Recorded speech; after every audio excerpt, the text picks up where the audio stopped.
Hello viewers, welcome to your own YouTube channel Know About Investment।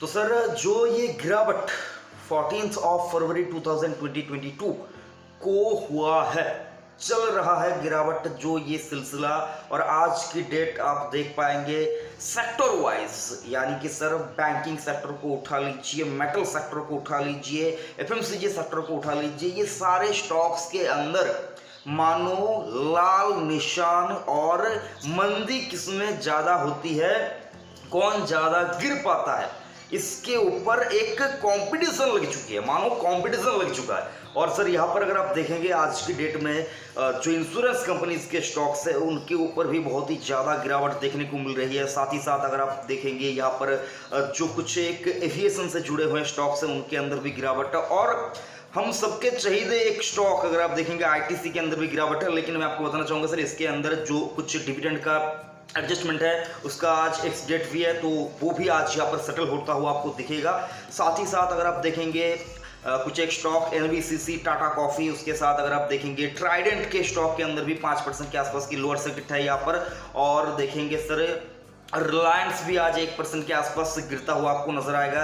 HDFC bank के अंदर गिरावट है sir, HDFC bank आपको 1480 के आसपास मिल रहा है। और जब मैं ये वीडियो बना रहा हूँ सर तब सुबह के 10:30 यानी कि सर 10:30 बज रहे हैं, उसके आसपास मैं उसके हिसाब से आपको स्टॉक के प्राइस बता रहा हूँ। हो सकता है क्लोजिंग तक स्टॉक के भाव में कुछ चेंजेस आ जाए, लेकिन सर एज कम्पेयर टू अगर आप देखेंगे मार्केट सिचुएशन आज की डेट में जो मार्केट का जो सिचुएशन है सर उसके हिसाब से मुझको नहीं लगता कि बहुत ज़्यादा चेंजेस होंगे यहाँ पर। मार्केट टिल क्लोजिंग मुझको लगता है सर मार्केट गिरावट के साथ ही और भारी गिरावट के साथ ही आज यहाँ पर क्लोजिंग देगा।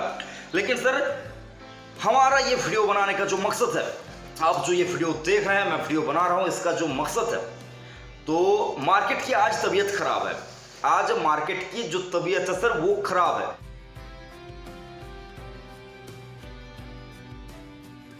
तो क्या हम मार्केट को छोड़ देंगे कि जा तू मुझको, मैं तुझको छोड़ दूंगा जा, ऐसा मतलब आप क्या उसको छोड़ देंगे? नहीं छोड़ेंगे। आप क्या जानते हैं आपको सबसे ज्यादा दुख किस बात का हो रहा है? आपके पास हो सकता है एवरेजिंग करने के लिए फंड्स नहीं है। ये हो सकता है आपके जो दुखी होने का सबसे इंपॉर्टेंट जो यहाँ पर रीजन है वो सर आपके पास पैसे नहीं है कि मार्केट गिरा, मेरे पास पैसे नहीं है। ये है सबसे ज्यादा इंपॉर्टेंट रीजन आपके दुखी होने का। तो सर स्टॉक मार्केट का एक उसूल है, मैंने आपको पहले भी बताया था, आज भी बता रहा हूं, आगे चलकर भी मैं आपको ये बात दोबारा से दोहराऊंगा। मार्केट में आप आए हैं, पैसे अगर आपके पास लिमिटेड है तो आपकी जो टेंशन है सर वो आपकी बहुत ज्यादा बढ़ती हुई दिखेगी, अनलिमिटेड हो जाएगी। लेकिन यहाँ पर एक और चीज है सर, आपने बेचा तो नहीं है ना अभी तक, आपने जो आपकी होल्डिंग है जो 10%, 20%, 25%, 30%, 50% तक जो आपकी होल्डिंग है वो नेगेटिव में ट्रेड कर रही है, आपने अभी तक उसको बेचा तो नहीं है, तो पैनिक क्यों होते हो? तो पैनिक क्यों होते हो? आपको समझना यही है, आप जब आप कोई एक काम करते हैं जब तक वो काम खत्म नहीं हो जाता क्या आप ये गारंटी के साथ कह सकते हैं कि ये काम खराब होगा? मतलब आप एक पेंटिंग बना रहे हैं, फॉर एन एग्जाम्पल आप एक पेंटिंग बना रहे हैं, पेंटिंग आपने शुरू किया, आपने पेंटिंग बनाना शुरू किया, मतलब अभी 2-3 मिनट ही हुए हैं आपने पेंटिंग बनाना शुरू किया। जब आप ये पेंटिंग बना रहे तो आपने यहाँ पर अपने दिमाग में सोच लिया था कि ये पेंटिंग मुझको कंप्लीट करने के लिए 1 हफ्ते का वक्त लगेगा, 1 हफ्ता आपको 1 हफ्ता लगेगा। जब आपने पेंटिंग बनाना शुरू किया तो आपने देखा कि जैसा आप चाह रहे हैं सर थोड़ा सा वैसा नहीं हो रहा है, पेंटिंग थोड़ा सा मतलब खराब है। लेकिन आपके अंदर ये स्किल है कि आप उस खराब पेंटिंग के अंदर भी अपनी बखूबी यहाँ पर पेंटिंग स्किल से आप उस पेंटिंग को अच्छा बना देंगे, ये आपको यकीन है। तो सर क्यों आप ये यकीन नहीं रखते हैं? जब आप स्टॉक मार्केट में निवेश करते हैं तब आप ये क्यों सोच लेते हैं कि आपने जिस कंपनी में निवेश किया है वो कंपनी बर्बाद हो जाएगी? आपने ये सोच लिया था कि मैं इस कंपनी में 10 साल के लिए पैसा लगाऊंगा, किसी ने सोचा 5 साल के लिए, किसी ने 3 साल के लिए, मतलब 3 साल का एक साइकिल होता है स्टॉक मार्केट के अंदर, वो आपको देना ही देना चाहिए। मतलब सर एक 3 साल तक अगर आप मार्केट में पैसे रखेंगे किसी अच्छी कंपनी के अंदर तो ज्यादा चांसेस है आपका पैसा यहाँ पर अच्छा खासा बन जाएगा।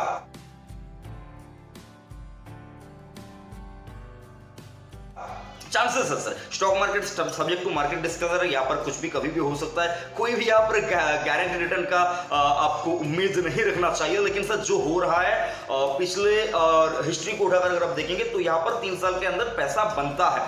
5 साल बहुत ही अच्छा टाइम है और 10 साल तो क्या ही कहना, पैसा बनेंगे ही बनेंगे। मतलब अगर आपकी कंपनी की सिलेक्शन, स्टॉक सिलेक्शन अच्छी होती है तो यहाँ पर आपने सोचा कि 10 साल के लिए, फॉर एग्जांपल 10 साल के लिए 10 दिन नहीं हुए हैं, मार्केट गिर गया, आप यहाँ पर पागल से होते जा रहे हैं कि आपका पैसा डूब गया, बर्बाद हो गया, खो गया, ऐसा आप सोचने लग रहे हैं सर। लेकिन क्या वो सोच आपकी यहाँ पर सही है? सवाल खुद से कीजिए, सही है? अगर सही है तो आप मार्केट से पैसे बेच बाच के निकल जाइए सर, मार्केट आपके लिए है ही नहीं। जो कुछ बड़े इन्वेस्टर्स है सर, उनकी अगर आप थ्योरीज को समझेंगे ना, मैं बार बार एक नाम लेता हूं आपके साथ सर, बार बार नाम लेता हूं, आज भी वही नाम, उसी मतलब अगर आप देखेंगे महान इंसान का जो ये कहना है, वो बात आपके साथ में दोबारा से आपके सामने रख रहा हूं। बसंत महेश्वरी साहब का कहना है सर, बसंत महेश्वरी साहब का कहना है कि मार्केट, स्टॉक मार्केट किसी को 15-20 साल तक टिकने नहीं देता। 15-20 साल तक स्टॉक मार्केट किसी को टिकने नहीं देता। मतलब सर डर बहुत लगेंगे, तूफान आएंगे, आपको हिलाने की कोशिश करेंगे, आप पैनिक हो जाएंगे। लेकिन यहां पर जो बात है सर, अगर टिक गया, जो 15 साल 20 साल टिक गया, वो गारंटेड अमीर हो जाएगा सर। तो ये बात उन्होंने तो कही है सर। आप देखेंगे सर उनकी जो कुछ इन्वेस्टमेंट्स है, अगर आप उनको फॉलो करेंगे तो आपको पता चलेगा सर, काफ़ी सुलझे हुए इन्वेस्टर हैं सर, बहुत ही अच्छी कंपनी के अंदर वो इन्वेस्ट करते हैं, उनकी इन्वेस्टमेंट स्ट्रैटेजी भी बहुत अच्छी है। और एक बात सर यहाँ पर बताऊंगा, आप सभी, हम और आप सभी लोग जानते हैं, उनका नाम भी मैं यहाँ पर लेना चाहता हूँ सर। देखिए सर, ये कुछ बड़े नाम है सर, बार बार मैं आपको लेने की यहाँ पर बताने की चेष्टा करता हूँ, इसका मतलब ये नहीं है सर कि आपको हमेशा उनकी तरह ही सोचना चाहिए। लेकिन सर ये कुछ बातें हैं सर जिनको हमको भूलना कभी नहीं चाहिए। अनिल सिंघवी साहब जो जी बिजनेस के मैनेजिंग एडिटर हैं, उनका एक बात है सर, हमेशा मेरे दिमाग में वो बात चिपक गई है सर। आज अगर आप मेरी पर्सनल, अगर आप मेरे से पूछेंगे सर आज मुझको लॉस हुआ है या प्रॉफिट हुआ है, सर अब मुझको आज इतना लॉस हुआ है कि मतलब स्टॉक मार्केट के कैरियर में एक स्टॉक में, पर्टिकुलर किसी एक स्टॉक में इतनी ज्यादा गिरावट अमाउंट के हिसाब से अगर आप देंगे तो मैंने नहीं देखा सर, उतना लॉस मुझको आज की डेट में हुआ है सर। लेकिन तब भी मैं यहाँ पर खुश हूँ क्योंकि सर ये मार्केट का एक उसूल है, मार्केट जो स्टॉक जितना गिरता है सर उसके अंदर दम भी उतना होता है, वो ऊपर भी जा सकता है। अनिल सिंघवी साहब का ये कहना है सर, इंसान हो या निफ्टी, जाना तो उसको ऊपर ही है। तो सर हर किसी ने एक दिन मर जाना है, हर स्टॉक ने एक दिन रिटर्न देना है, तो क्यों हम लोग पैनिक करते हैं? जिंदगी को अगर आप टेंशन से भर देंगे, पैनिक से भर देंगे, तो सर हम लोग क्या स्टॉक मार्केट में पैसे लगाने के लिए ही जिंदा है? क्या हमारा जिंदगी का यही उसूल है कि हम लोग स्टॉक मार्केट में पैसे ही लगाएंगे? नहीं सर, हम लोग इन्वेस्ट करते हैं अपने लाइफ को, लाइफस्टाइल को, अपने इन्वेस्टमेंट को, और प्रॉब्लम से निपटने के लिए, फंड्स इकट्ठा करने के लिए, और उसके लिए हम लोग अच्छा रिटर्न उम्मीद करते हैं। और वो उम्मीद हम लोग कहाँ से लगाते हैं? स्टॉक मार्केट से। उम्मीद लगाना कोई यहाँ पर मतलब देखेंगे तो गलती नहीं है, लेकिन समय से पहले और किस्मत से ज्यादा अगर आप मांग लेते हैं तो वो बात गलत है सर।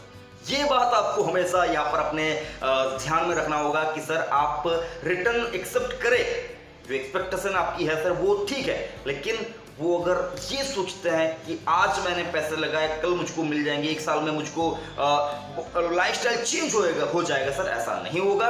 आपको इस बात से बचना है। मार्केट खराब हुआ है, एवरेजिंग करने के लिए पैसे अगर हैं तो एवरेज कीजिए, अदरवाइज वेट कीजिए ना, समय हर किसी को ठीक कर देता है सर। मार्केट आज गिर रहा है, जब मार्केट बढ़ रहा था सर तब आप क्या इतना ज़्यादा पैनिक कर रहे थे? नहीं कर रहे थे। और सर स्टॉक मार्केट का एक और उसूल है सर, यहाँ पर आपको शांति कभी नहीं मिलेगी, कभी नहीं मिलेगी सर शांति। आप मार्केट अगर बढ़ रहा है तो आप सोचेंगे बेच दूं, आपको हमेशा ये टेंशन लगा रहेगा। और अगर आपने बेच भी दिया, थोड़ा सा और बढ़ गया, तो आप सोचेंगे मैंने क्यों बेचा, आप ये सोचेंगे।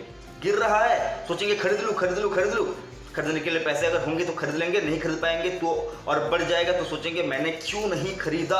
अगर गिर गया, आपने खरीद लिया, तो आप सोचेंगे मैंने क्यों खरीदा, ठीक ही तो था, थोड़ा सा गिरता खरीद लेता। तो ऐसे सर चलते जाएंगे, ये मतलब सदियों से चलता जा रहा है, पहले आगे चलेंगे तो आपको इससे बहुत ज़्यादा टेंशन पैनिक वगैरह करने की ज़रूरत नहीं है। शांति से बैठे रहिए। स्टॉक आपने अच्छा सिलेक्ट किया है, बिजनेस मॉडल को आपने समझ लिया है, ज़रूरत नहीं कुछ भी सोचने की। जो टाइम फ्रेम आपने अपने लिए तय किया है कि मुझको इस स्टॉक के अंदर इतने टाइम के लिए इन्वेस्टेड रहना है, बस बाकी सब भूल जाइए सर। उतने दिन तक रहिए ना सर, बाद में देखेंगे स्टॉक मार्केट आपको रिवार्ड देगा ही देगा।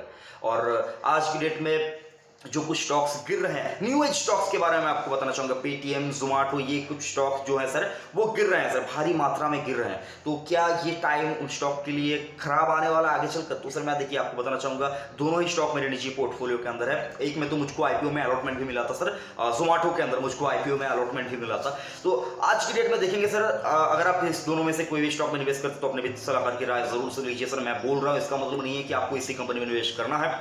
तो अगर आप निवेश करना चाहते हैं न्यू एज कंपनी के अंदर, जो अभी नए यहाँ पर मार्केट के अंदर आए हैं, जिनके आईपीओ आ रहे हैं सर, उन्होंने अभी तक दुनिया देखी नहीं है सर। कोविड वगैरह ये सारा कुछ अगर आप देखेंगे उतनी अच्छी तरीके से नहीं देखेंगी। जो फाइनेंशियल क्राइसिस हुआ था उसको भी नहीं देखा है सर। रेपो रेट के अंदर कोई चेंजेस अभी इस बार नहीं आया सर, तो ये एक अच्छी बात है। लेकिन सर जो ग्रोथ प्रोस्पेक्टिव्स है सर, तो उसके हिसाब से देखेंगे जो कंपनी अभी लॉस में है, यानी कि सर देखेंगे जोमेटो अभी लॉस में है सर, प्रॉफिट नहीं कमा रही है सर। लेकिन क्या यहाँ पर आपको देखना है, यहाँ पर आपको न्यू एज कंपनी के अंदर आपको ये चीज़ देखना है कि क्या आगे चलकर भी सिचुएशन ठीक नहीं होगा, क्या आगे चलकर भी इस कंपनी के अंदर ग्रोथ नहीं लौटे, ये आपको समझना होगा सर।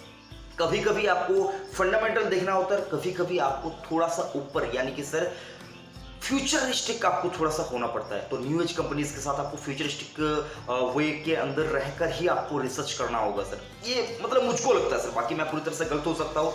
और आशा करूंगा जो मैंने आपको यहाँ पर समझाया उसके हिसाब से आपको थोड़ा सा पैनिक यहाँ पर कम हुआ होगा। पैनिक मत कीजिए, मार्केट में जितना ज़्यादा आप पैनिक करेंगे उतना ही आपके लिए खतरा बनेगा सर। पैनिक मत कीजिए, खुशी खुशी मार्केट में आए हैं, खुशी खुशी मार्केट में रहिए, पैसा बन जाएगा सर।